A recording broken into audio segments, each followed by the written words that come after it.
Saudações memiárquicas, aqui é Rodrigo Goulart, professor de História, e este é o canal Memiarquia, canal voltado para História, Literatura, Mundo Pop, cotidiano, ou seja, é um canal de variedades.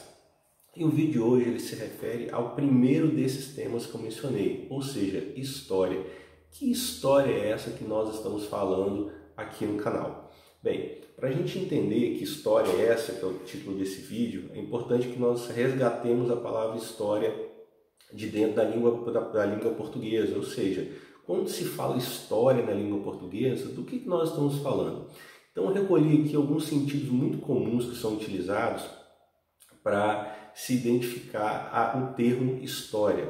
O primeiro deles é quando quem aí é pai sabe que à noitinha seu filho ou sua filha pequeno chega para você, pai, você responde, o quê? Me conta uma história. Ou seja, um primeiro sentido muito utilizado para a história enquanto narrativa, ou seja, contar alguma coisa, narrar alguma coisa. Tem aquele jargão daquele programa humorístico, né? A Praça é Nossa, que um personagem fala que não tem dinheiro, conta história, ou seja, contar, narrar. Então, é muito comum utilizar o termo história enquanto narrativa, narrar alguma coisa.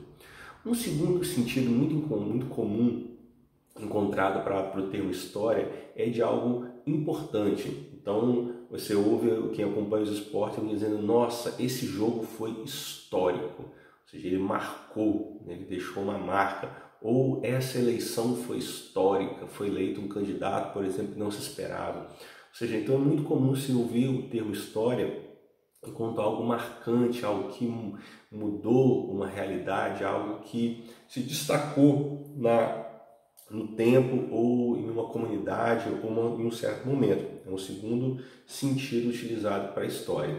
E há também o sentido para a história de passado. Ah, isso ficou na história, querendo mais dizer que algo é antigo. Esse prédio é histórico, esse prédio ele é antigo, ele tem muito tempo. Então, um terceiro sentido utilizado de forma muito comum para o termo história dentro da língua portuguesa. Mas há um quarto termo, ou um quarto significado, perdão, ao qual esse canal se dedica, que é a história enquanto uma área do conhecimento humano, uma área dentro das áreas de conhecimento do mundo intelectual, a história também está presente. E o que seria essa história enquanto a área de conhecimento? Ou seja, enquanto uma área de conhecimento. A história enquanto área de conhecimento, ou a história é uma área de conhecimento que se dedica a estudar as ações humanas ao longo do tempo. Ou seja, como é que essas ações aconteceram, por que aconteceram, o que mudaram, o que mudou e também o que permaneceu no conjunto de ações dos seres humanos, a nossa espécie, Homo sapiens, ao longo do tempo. Então, a história enquanto área de conhecimento tem essa finalidade, estudar as ações humanas nas suas mudanças e permanências ao longo do tempo. E como que a história ela faz isso? Como é que os historiadores, que são os profissionais da área de história, pesquisam as permanências e mudanças das ações humanas, da sua própria espécie, ao longo do tempo. Então, eu recolhi aqui três realizações que os historiadores, os profissionais da história, dessa área de conhecimento, fazem para estudar as ações humanas ao longo do tempo.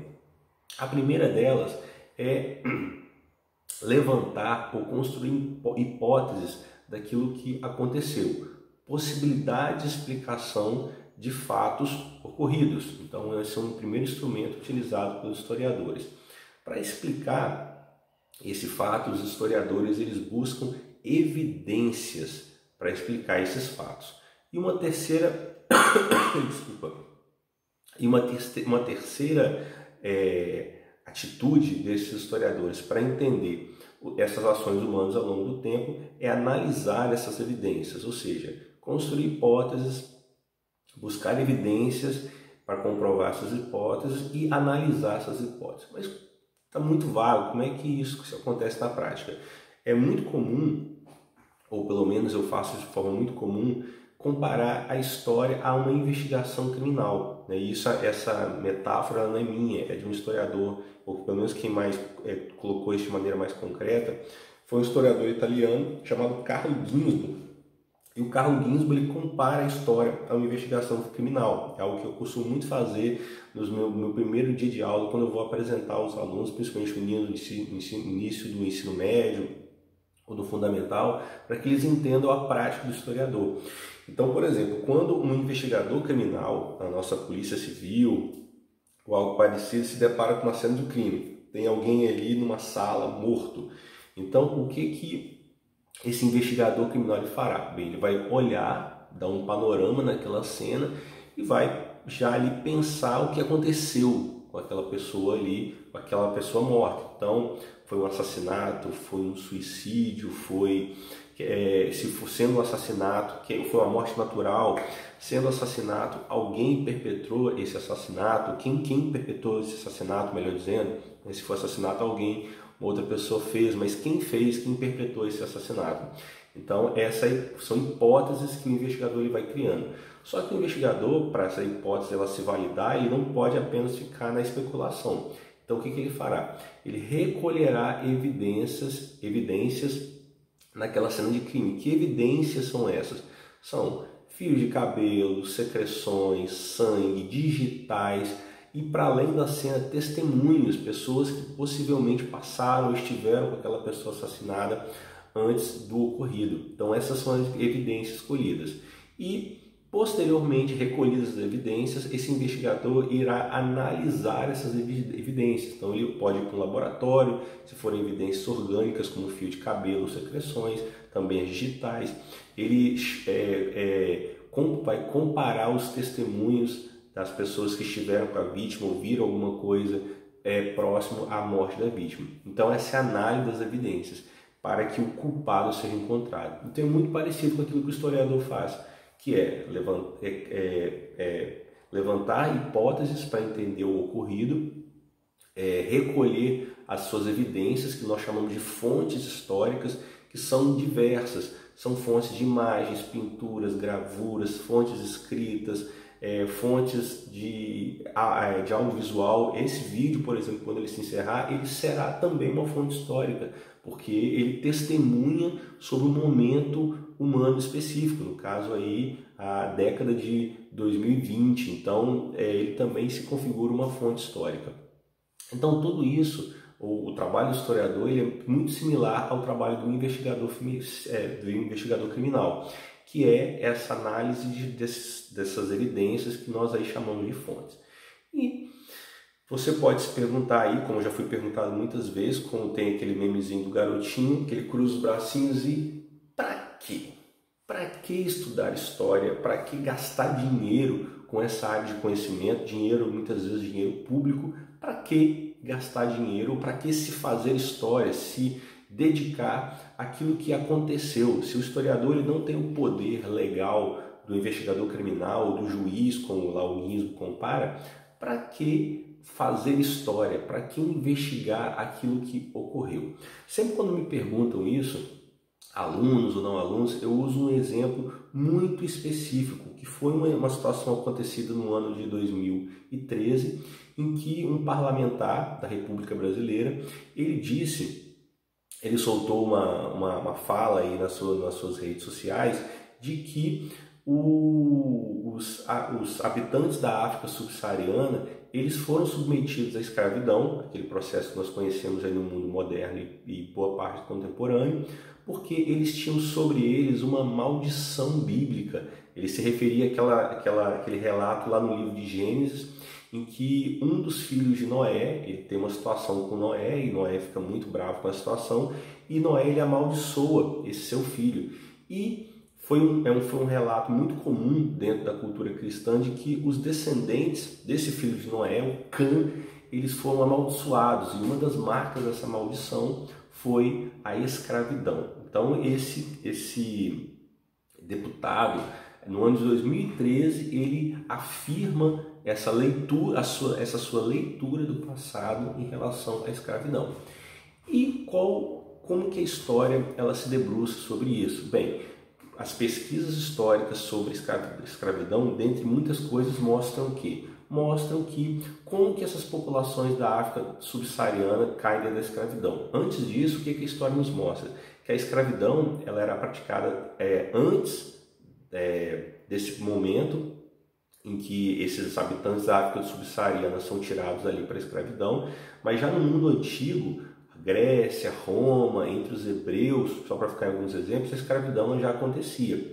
Só que acontece? No século XV, 1400 e lá, os portugueses saem, imagina um mapinha ali lá da sua terra, da sua terrinha, e vão contornando o continente africano para chegar onde? Nas Índias, atrás das especiarias. Só que nesse trajeto de contornar o continente africano, eles vão estabelecendo pontos comerciais nesse litoral africano. Eles vão trocando o quê? Ou comercializando o quê? Tirando o que do continente africano nesses pontos? Ouro, diamante, marfim e a mais valiosa de todas as mercadorias que já foi comercializada, ou seja, carne humana. Então, naquele ponto ali, começa a chamada escravidão moderna. Então, a escravidão ela já existia na antiguidade, só que ela não era específica a uma etnia, a uma certa etnia. A escravidão romana, por exemplo, no mundo antigo, na Roma antiga, ela se dava em direção a vários grupos étnicos, não eram só sobre os habitantes da África subsaariana. A escravidão moderna, que vai do século XV até o século XIX, é que ela se deita especificamente sobre os africanos. A gente não pode esquecer também que, de maneira mais reduzida, mais habitantes do continente americano também foram escravizados, com aquela licença que a Guerra Justa ela concedia. Só que boa parte, ou a maior parte dos escravizados do mundo moderno, do século XV até o século XIX, foram habitantes da África subsaariana por conta desse encontro comercial que se começa entre os europeus, inicialmente portugueses, com o litoral africano a partir do início do século XV. Ou seja, a leitura da história, ela buscando evidências, né, nesse passado humano, não entende aí que uma explicação religiosa ou espiritual ela daria conta de dizer o motivo dos habitantes da África subsaariana serem escravizados. Então, como a história trabalha com evidências, ela busca essas evidências para explicar esses momentos, esses processos históricos, no caso da escravidão, pelas fontes da escravidão, documentos oficiais, diários, relatos, essas fontes históricas que explicam aí por que a escravidão no mundo moderno ela se debruçou sobre os habitantes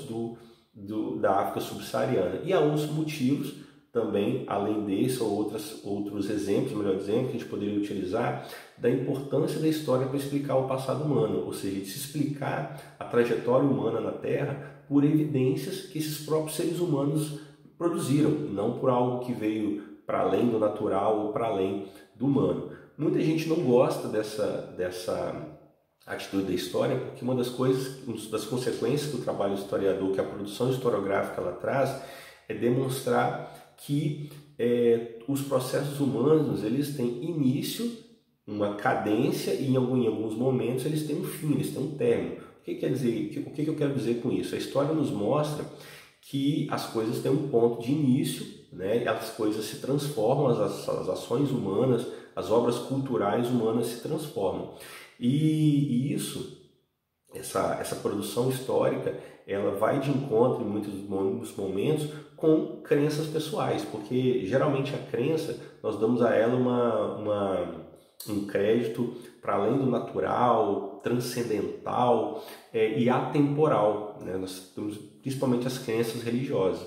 E a história, o que ela faz em relação às crenças? Mostra que elas têm uma origem, que elas foram influenciadas por dimensões sociais e elas não são aí eternas ou atemporais. E muita gente, alguns religiosos, alguns líderes religiosos não gostam muito desse papo da história, porque ela tira toda a mística ou tira toda a dimensão mais, ou a dimensão atemporal dessas crenças. Então a história muitas vezes ela é atacada justamente por isso. Então esse vídeo hoje ele teve essa finalidade de mostrar o que é a história que o Memearquia trabalha enquanto área de conhecimento, trabalha pela dimensão do humor, são referências à produção histórica voltadas para o humor, e a importância de estudar história. A gente estuda história não é apenas porque é legal, porque se diverte, mas ela tem esse papel social que eu apresentei aí, que é de demonstrar ou de explicar as obras humanas pelas próprias obras humanas e não por algo que seja para além delas, né? E isso quebra mitos, quebra explicações que muitas vezes conduzem até a afirmação de relações de poder. Então a história ela tem essa finalidade. Espero que vocês tenham gostado do vídeo. Aí se inscrevam no canal, deem o seu joinha, e lembrando que Memearquia também está no Instagram e no Facebook. Lá no Facebook eu convido você a ativar aquele